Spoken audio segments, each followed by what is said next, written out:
Hi, everyone, and welcome to a special BELA Asks episode of the Ethicast. I'm your host, Bill Coffin. As longtime members of the Business Ethics Leadership Alliance, or BELA, know, we offer a special concierge service whereby BELA members who have any questions at all about ethics and compliance can send them to us, and then our internal experts will provide an answer and/or direct them to a helpful resource with more information. Some of these concierge requests are rather specific to a particular company's needs, but many of them represent broad challenges facing BELA members. That's why we're using this show to thematically respond to high-level questions from the BELA community.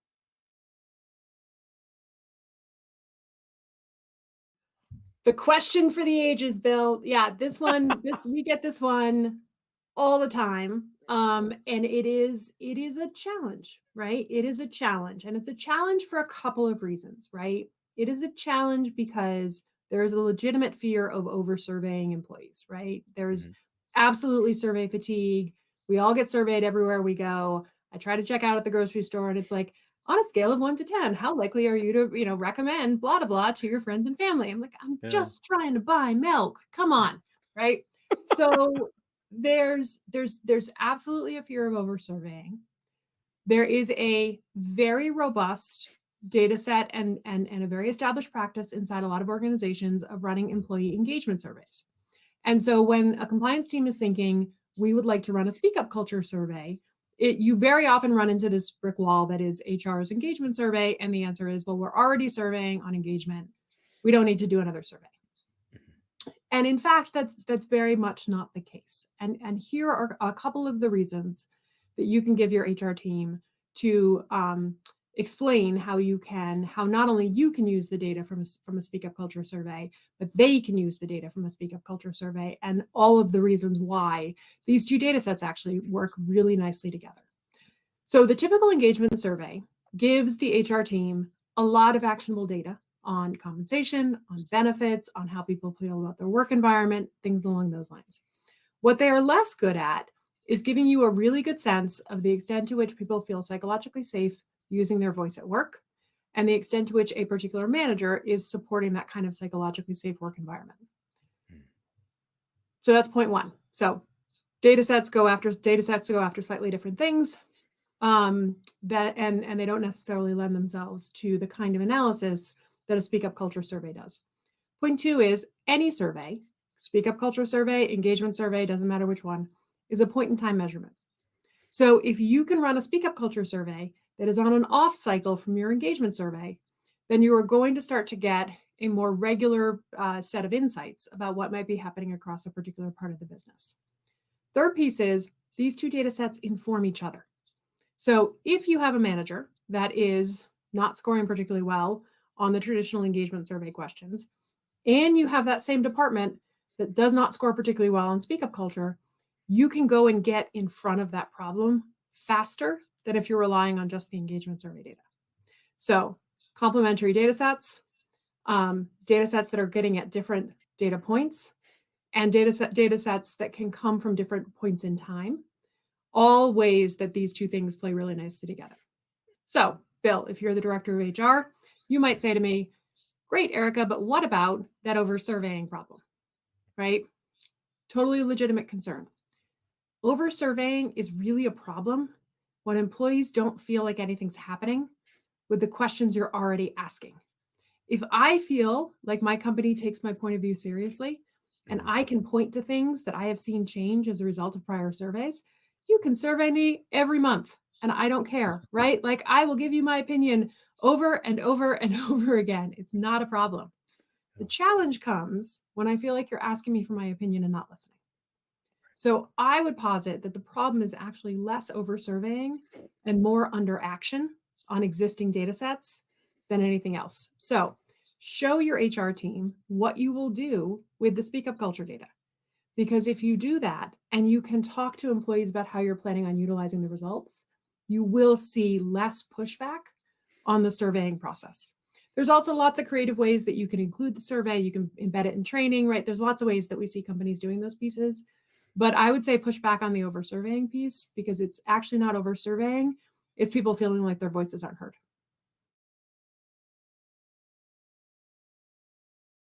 This is such a good question, Bill. So I'm gonna start with a couple of cross references first to additional material that you can take in after you've had a chance to listen to this particular ethicast. So of course, Bill, earlier in the year, you and I did the three-part series on investigations, and we talked a little bit about retaliation and non-retaliation policies and retaliation prevention in that context. So if you haven't had a chance to take those in, I definitely recommend going and taking in that particular series. And then we also just wrapped our three-part culture masterclass series, which also got into how employees feel about retaliation. And so those are a couple of great resources for you to consider if you want to dive a little deeper on this particular topic. But the policy in particular. So I'm going to focus on two pieces here. The first is the policy, and the second is the distribution of the policy. So first, let's talk about what a good policy is. Good policy is going to be exactly what you want to think about for any other policy topic. Can my employees read it? Are they going to understand what it says when they find the policy? What reading level do I need to write at to make sure that that's the case? Who's my audience? So really digging in and saying, who am I writing for, right? Am I writing for the average employee so that they understand the company's position? Am I writing for a manager so that they understand what to do and what not to do in the event of an issue in their particular part of the business? Who's my audience? So that's one of the first things to ask. Once you've kind of gotten an understanding of that, the second question is, okay, how am I going to make sure that this policy is something my employees can actually use? Because you can write a beautiful policy, and if you post it and nobody reads it, did it actually happen, right? It's like the compliance version of the tree falling in the forest is you write this policy, you post this policy, and nobody, has any idea this policy exists. So then what are you going to do with the policy? So, because this is the place where so many compliance teams end up running into trouble. The stuff that's within the four corners of their job responsibilities, they do a great job with it. But then when it starts to become a place where I have to interact with other control functions and think about the rest of the organization, then I start to struggle much, much more because I don't have a real good sense of how something's going to be used. So think about the types of retaliation allegations that you've had come up inside your organization. And if the answer is none, I encourage you to look again. Because chances are somewhere in your organization, there is somebody who thinks they've been retaliated against for raising their hand. Yeah. Because often what employees say they experience as retaliation is not what we as lawyers have been trained to think of as retaliation. So it's not illegal behavior. It's not tangible employment action. It's ostracism. It's feeling like people are looking at you weird, right? It's those kinds of things are what employees self-report they have experienced in terms of what retaliation looks like. So think about what you're trying to prevent with the policy and then also with the communication of the policy. And I strongly encourage you to look at how you're training your managers, both at the moment they become managers and then also at the moment of an investigation when they actually have the opportunity to prevent or participate in retaliation in the first place. Because you can train me back in January when I become a manager. Yeah. And if it's 18 or 20 months before I have a chance to practice those skills, I don't have them anymore. They've left my head. Everything you said to me is gone at that point. Yeah. So what does a leave behind look like for a manager? What are can you do, top 5 things to remember or 3 things to do or 2 things not to do, right? Those are the kinds of tangible tools that you can give to a manager that are going to underpin a strong non-retaliation policy and, more importantly, a culture where people feel comfortable raising their hand. The sad truth is that training-based skills age more like milk or bread than they do like wine. So, yes. So that need to refresh that is such an important thing. So, yeah. Either on the BELA member hub or out there in the wide world, is there an example too of what you feel to be a really good non-retaliation policy that you would go, you know what, this is a good example for people to look at if they're trying to start from scratch and they don't know where to begin? Yeah, there are a couple of good examples on the BELA member hub. And then the other thing I would encourage you to look at is the definition of retaliation in the EU whistleblower directive. Regardless of whether you are actually subject to the EU whistleblower directive or not, the definition of retaliation in the directive is much more aligned with what employees self-report as retaliation than anything that you're going to see here in the States. So yeah, there are a couple of great examples in the member hub, but then also take a look at the definition in the whistleblower directive, because it'll give you a good sense of what it is that you're trying to really combat. Organizational justice can be summed up in the sentence, are all the animals equal, or are some of the animals more equal than others? That is at the heart of organizational justice as it pertains to culture. And it really comes down to, are the rules the same for everyone? In the event that somebody engages in misconduct, well, are they going to be treated the same way that everybody else is treated? Or are the rules for the highest performing salesperson just a little different than the rules for everybody else at the organization? And that is at the heart of organizational justice. Now, why should somebody care about organizational justice? What we see in our culture data, and we talk about this a little bit in the culture report that we issued earlier this year on closing the speak up gap. In our culture work, we see employees will cite nothing, it would happen anyway, so why should I bother? Or what would happen wouldn't be fair in the top 3 reasons that they didn't raise their hand when they saw something, along with, of course, the fear of retaliation.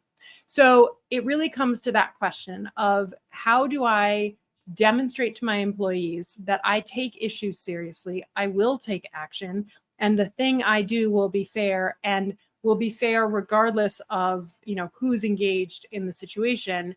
That is at the heart of organizational justice. And the reason that you want to promote it is because an environment where you don't have a strong sense of organizational justice is an environment where people are less likely to raise their hand, less likely to speak up, and potentially, particularly in this environment we're in right now, where there are so many other channels for a person to go to, potentially will take their concern outside, which is, of course, a disaster from an ethics and compliance perspective, whether they take it to TikTok and you're dealing with a reputational issue, or they take advantage of a whistleblower program like the new one that the Department of Justice has just set up, which is intended to kind of fill in the patchwork of other ways that you can bring misconduct to the attention of the government and get paid for it.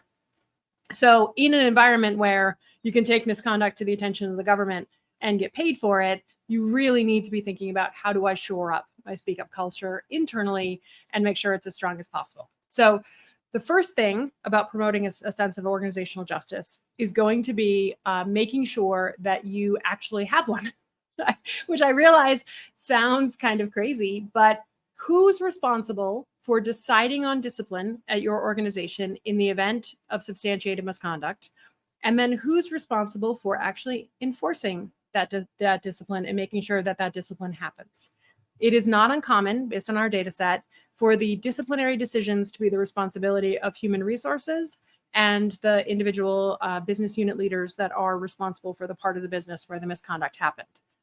In the event that that is happening, you need to make sure, from an ethics and compliance perspective, that your disciplinary matrix is really specific and well set out, and that you have the opportunity to review discipline on a regular basis to make sure that like cases are handled alike.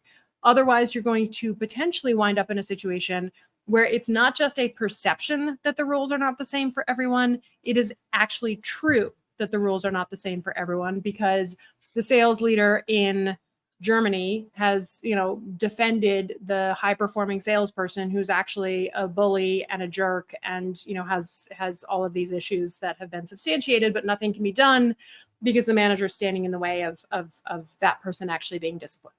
So looking at your disciplinary matrix, looking at the ways in which you can make sure that like situations are handled alike across your business, and then telling that story. So making that disciplinary matrix something that you talk about to employees, making sure that you're storytelling when an investigation is finished. Those are some of the things that are going to help you cultivate that that sense of organizational justice across the business. But the first step is really making sure that you have it, and then you can promote it. And we talk an awful lot about sister functions, kind of working closely with compliance and ethics. And certainly, this is a great opportunity to connect with HR because Mhm. the simple cost of personnel churn attached to a lack of organizational justice is simply too high to be Yeah. discounted. Absolutely. And for those of you who are listening in audio only format, what you missed there was me emphatically nodding to what Bill just said. Doing my best impression of a bobblehead. Yes, emphatically yes. This is a situation where that close working relationship with human resources is critically important. And if that is something that you are seeking to cultivate right now, we have some great data in the sphere on what it looks like to have those kind of cross-functional disciplinary meetings, what it looks like to have a strong process for substantiated misconduct, both from the perspective of who actually decides on discipline, how do you check on discipline, how do you make sure discipline's actually happening when discipline is decided upon, all of those critical pieces. There's benchmarking data there for anybody who's listening in and would like to get their hands on some. Well, Erica, thank you so much again for coming back on the show. I always get so excited when we receive these questions, and I get really excited to hear what your answers are going to be. And I know everybody in our audience does too. So, once again, thanks so much. Oh, Bill, it's absolutely my pleasure. This is one of my favorite things that I have the opportunity to do. And so, to all those BELA members out there, keep the questions coming, and Bill and I will come back and answer some more. All right. Gotta take you off stage. To learn more about BELA, please visit bela.ethisphere.com to request guest access to the BELA Member Resource Hub and to speak with a BELA Engagement Director. And if you have a question that you'd like answered on BELA Asks, be sure to and if you have a question that you'd like to see answered on BELA Asks, be sure to use the BELA Concierge service, and we'll get to that question just as soon as we can. I'm Bill Coffin, and this has been a special BELA Asks episode of the Ethicast. For more episodes, please visit the Ethisphere YouTube channel at youtube.com/ethisphere.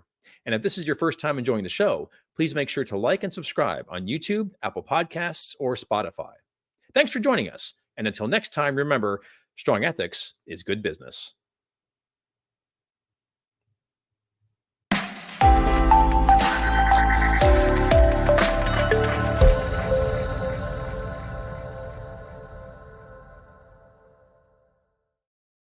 I'm Bill Coffin, and this has been a special BELA Asks episode of the Ethicast. For more episodes, please visit the Ethisphere YouTube channel at youtube.com/ethisphere. And if this is your first time enjoying the show, please make sure to like and subscribe either on YouTube or on our podcasting platforms at Apple, Spotify, Google, and Amazon Music.